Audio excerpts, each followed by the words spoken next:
This part about the characters in the Mound, Omen of Cthulhu, caught my attention because it goes beyond simply offering generic classes. Here, the characters seem to have well-defined identities, inspired by historical figures connected to the context of the era, such as the soldier Alonso de la Torre, the hidalgo Don Rodrigo de Medina, Leonor, and the priest Fray Gaspar. The interesting thing is that they are not just different names with distinct abilities. Each of these characters carries a background directly connected to the expedition in search of the Mound, which helps provide more context for what is happening in the game. This creates a feeling that you are not just choosing a role, but someone who is part of that historical moment. Furthermore, this choice of characters fits well with the game's setting, which involves conquistadors and exploration in unknown territory. Having figures like a soldier or a priest within the group reinforces this idea of an organized expedition, almost as if each character represented a specific role within this journey. Overall, this can contribute to making the cooperative experience more interesting, since different characters can bring distinct perspectives and functions to the team. And when the game connects these choices with the narrative and the larger goal, such as the search for the portal to Canyon, it manages to give more weight to each match beyond the gameplay itself. This change of setting is one of those decisions that, for me, already show the game wants to go beyond the basics. Instead of following Lovecraft's original short story, which takes place in Oklahoma in the 1920s, the game throws everything far back, both in time and space. And this, honestly, completely changes the vibe of the experience. Here we leave that more classic Lovecraftian horror environment and drop into the Valdivian forests of Chile, around 1652, right in the middle of the Spanish conquistador era. This detail makes a big difference, because it is not just about changing the map, it is about changing the entire context. You stop being someone investigating the unknown in a more modern setting and find yourself inside an expedition in a hostile territory, practically swallowed by nature and full of historical tension. What I find most interesting is how this directly influences the sense of danger. It is not just the fear of what is hidden there, but also the feeling of invasion, of being in a place that clearly does not belong to you. The presence of the conquistadors adds a different weight, almost as if the horror does not come only from creatures or ancient forces, but also from human actions during that period. For me, this swap of Oklahoma for the woods of Chile is one of the things that most help the game establish its own identity. Instead of repeating the same setting we have seen 1,000 times in works inspired by Lovecraft, it bets on something denser, more historical, and even more uncomfortable. And this, at least in theory, has everything required to make the experience much more memorable. Do you know what caught my attention the most in Omen of Cthulhu? It is not just the fact that it is a cooperative action game, but rather how it chose to turn madness itself into the primary mechanism of the experience. While most cooperative games boil down to you and your friends shooting together at waves of enemies, here the game decides to attack something much more unstable: your perception of reality. And look, this completely changes the dynamics between players. The jungle is not just a beautiful and dangerous backdrop. It is a machine for distorting the senses. As you progress, the game begins to play with you individually. You might start hearing footsteps behind a tree that are not there, seeing shadows moving in the corner of the screen, or feeling like something massive is breathing right next to you. The scary part? Your friends might not be seeing or hearing absolutely any of it. While you point your weapon into the void, they look at you confused, thinking you have lost your mind. And that is exactly where the danger lies. The pinnacle of this madness happens when paranoia becomes a double-edged sword. Imagine being in a tense situation with scarce ammunition, and suddenly you see one of your teammates transforming into a Lovecraftian monster right in front of you. Your brain knows it is an hallucination, but survival instinct screams for you to pull the trigger. What if you shoot? You have just injured a real ally. Now, besides the actual monsters, genuine suspicion hangs in the air. Was what he saw real? Or is he losing his head? This doubt among the players is what makes everything so insane. To me, this mechanic is one of the smartest pillars I have seen in a cooperative game. It does not just scare you with large creatures or jump scares, it forces you to question your own choices and the sanity of your friends. Ultimately, the greatest threat in the Mound might not even be Cthulhu itself, but the certainty that you can no longer trust what you see. And that, my friends, is the perfect recipe for creating moments of tension and nervous laughter that we will remember for a long time. If there is one thing we have learned to do well in cooperative games, it is trusting what our friends are seeing. You yell, "There's an enemy on the left," your partner turns and shoots, and everyone leaves happy. But the Mound, Omen of Cthulhu, decided to destroy this basic element of communication in the most cruel and brilliant way possible, by making each player see a completely different version of reality. Suddenly, that certainty that we are sharing the same digital world goes down the drain, and that changes everything. Think about it. You are in a dark jungle, flashlight pointed forward, and out of nowhere you see a grotesque monster running in your direction. You scream to the group, you start shooting, but your friends just stare at you confused because, to them, you are shooting at nothing. And the worst part is that it can work the other way around. A friend of yours starts describing a passageway that does not exist to you, while you see an abyss and they see a bridge. How do you decide, in fractions of a second, who is crazy? The game literally transforms communication, which should be your survival tool, into a minefield of doubts. And that is where the most disturbing part comes in. The PvP begins exactly when the playing together part ends. Because when you no longer know if you can trust what the other person is reporting, suspicion enters the server. Did they see a real monster and I am the one not seeing it? Or are they hallucinating and about to lead me straight into a trap? You are no longer fighting against Cthulhu or the jungle, but against the certainty that your teammate might be the greatest danger to the team in a social madness that no other cooperative game has reminded me to execute with such intensity. I find myself thinking here about how many friends I have seen fighting in cooperative games, because someone accidentally killed the team. Now imagine fighting because you no longer know if your friend's reality is the same as yours. The Mound is not just scaring you with ugly creatures, it is using your mind against you, and your friends' minds against them. To me, this mechanic is pure genius, transforming the voice chat, normally a place for coordination, into a stage for genuine paranoia. And frankly, I can barely wait to see people collapsing into suspicion live. There is something we have already learned to accept in cooperative games. When a friend falls, you run over there and revive them, or else you wait for the next wave or checkpoint. It is almost a consequence-free ritual. But the Mound, Omen of Cthulhu, looked at this mechanic and decided to find a way to make every single death absolutely terrifying. Here, when your partner falls, you do not just have the pressure of some random timer. You have a death sentence hanging over the entire team if you leave the body there for too long. The corruption of that Lovecraftian universe offers no truce. Not even for the players.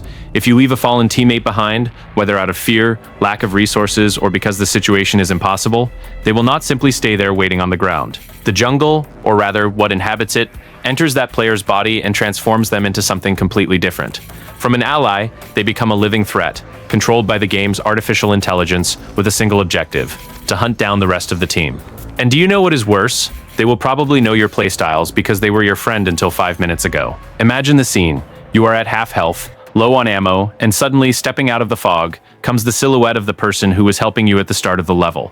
Only now the eyes are wrong, the movements are distorted, and that voice in chat that previously screamed "watch out" on the left has now become a guttural sound hunting you down. It is a feeling that mixes guilt and dread, because you know that, somehow, that downfall was the team's responsibility. You are not running from a generic monster, you are running from someone you left behind, and that hurts in a different way. To me, this mechanic is a declaration of war against the abandonment of players in cooperative games.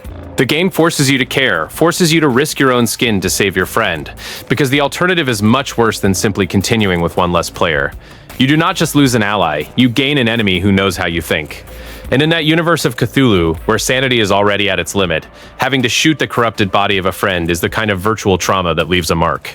It is heavy, it is cruel, and that is exactly why I think this feature will be one of the most talked about moments when the game launches. You know that habit we pick up in cooperative action games? Arriving and throwing a massive bullet party, spending ammunition as if the world were ending tomorrow, because someone on the team will always have a loot box full of ammo in the next corridor? Here, each bullet is a treasure. Each weapon is an item that will abandon you at the worst moment, and the game has no problem leaving you cornered if you think you can just go around shooting everywhere. What fascinates me is how the game chose to embrace fragility. We are talking about 16th century weapons, so it is not that reliable machine gun, you know. They rust, they misfire, and look, if it starts raining in that cursed jungle, your weapon might simply jam and leave you stranded. And the noise? It is not just an immersive detail. Making a racket is basically sending a wedding invitation to the strongest monsters in the region. Then you realize that the game is not giving you weapons to make you feel powerful. It is giving you tools to make you pray you do not have to use them. But calm down. It is not that the Mound forces you to be a silent ninja all the time. The game gives you the option for combat, but it demands that you be smart. Approaching from behind, precise melee attacks, backstabs, that is the language the game understands. However, the moment you decide to become the Rambo of the jungle, the punishment comes fast and without mercy. The beauty lies exactly in this balance. You are not a forced stealth character, but rather a survivor who needs to choose very well where to spend energy and resources. And look, I think this mechanic completely changes the team dynamic. Instead of 4 friends advancing like an army, you turn into a group of desperate explorers evaluating if it is worth the risk. Retreating stops being a shame and becomes a strategy. Is there ammunition to spare? No? Then let's turn back. I find it incredible how the game uses scarcity to create real tension, and not just low numbers on the user interface. For me, this raw survival approach is what can separate the Mound from everything else coming out in the genre.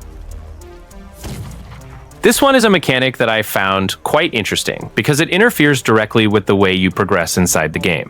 Instead of simply giving you traditional checkpoints, the game makes you earn your own save points while you explore. And this already changes the sense of advancement significantly. During expeditions through the jungle, you can find abandoned forts scattered across the map. Except they are not ready for use. You need to recover the logbooks of these locations. When you do that, the fort begins to function as a new starting point for the next runs. In other words, it is not just exploration for loot or curiosity, it is something that directly impacts your long-term progress. What I like here is how this connects with the idea of an expedition. It feels much more organic to advance, find a forgotten spot in the middle of the jungle, and claim that place as a base, rather than an automatic checkpoint simply appearing. It gives that feeling of actually clearing a path through unknown territory, almost as if each advancement were conquered through sheer effort. And this also creates a very strong incentive to explore deeper, because it is not just about surviving that specific run, but about preparing the ground for the next ones. So each unlocked fort becomes a type of permanent progress. And that, for me, makes the game loop much more interesting and strategic, especially when playing in co-op. The ultimate goal in this game carries a completely different weight. We are not simply surviving the jungle for the sake of surviving. We are there to find a legendary place called the Mound. And look, that name is not just to provide an air of mystery. It is the living portal to Chilean, an underground city that shows every sign of being the core of the entire game's horror. And speaking of Chilean, we are not talking about just any cave with bandits or generic creatures. It is a fantastic underground city, in the Lovecraftian sense of the word, ruled by worshippers of ancient gods. This means that all the madness, all the distortion of perception we suffer in the jungle, all the corruption that turns allies into enemies, likely originates down there. The game is basically telling you that the jungle is just the waiting line for the true nightmare. You survive the monsters and the paranoia not to escape from there, but to enter even deeper into the black hole. This contextualizes the entire journey in a brutal way. We are not a group of heroes on an excursion. It is a suicidal expedition in search of a place that perhaps should never be found. The jungle, the hallucinations, the scarcity of ammunition, all of these are natural barriers to prevent foolish human beings from reaching the Mound. And when we finally find this portal, I do not think the game will provide a sense of victory. It will provide the feeling that we opened a door that should have remained closed, and that now we will have to deal with the consequences. For me, this is the icing on the cake of the game design. The final objective is not a treasure, it is not a princess to save, and it is not a cure. It is literally a portal to the realm of worshippers of entities that will destroy your sanity. This transforms the Mound from a simple cooperative setting into a genuine cosmic horror story, where each step we take in the jungle is a step closer to something that cannot be unseen. And I do not know about you, but the idea that the entire game is essentially an approaching ritual to find this place makes me extremely excited to see how this expedition will end. The development of the Mound, Omen of Cthulhu, is in the hands of Ace Team, a Chilean studio that already has a well-defined track record within the industry. They are responsible for titles like Xenoclash, Clash, Artifacts of Chaos, and The Eternal Cylinder. Games that drew attention mainly for their unusual art direction and unconventional premises. Throughout these projects, the studio built an identity based on strange worlds, uncommon creatures, and more experimental concepts. This does not necessarily mean that all games follow the same style, but there is a consistency in how they approach creativity and world building.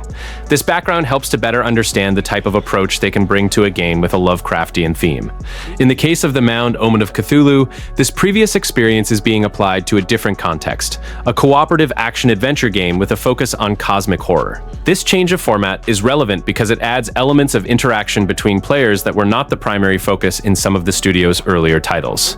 Overall, the involvement of Ace Team suggests that the game may possess a more distinct visual and conceptual identity within the genre. At the same time, because it is a project with a premise different from what they usually create, the final result depends on how this experience will be adapted to the cooperative format and the game's structure. Something that always worries me when a game features a cooperative experience is whether it will leave me stranded when no friends are online. Fortunately, the Mound, Omen of Cthulhu will not lock you out if you want to play alone.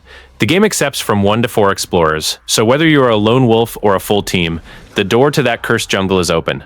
However, there is an important detail.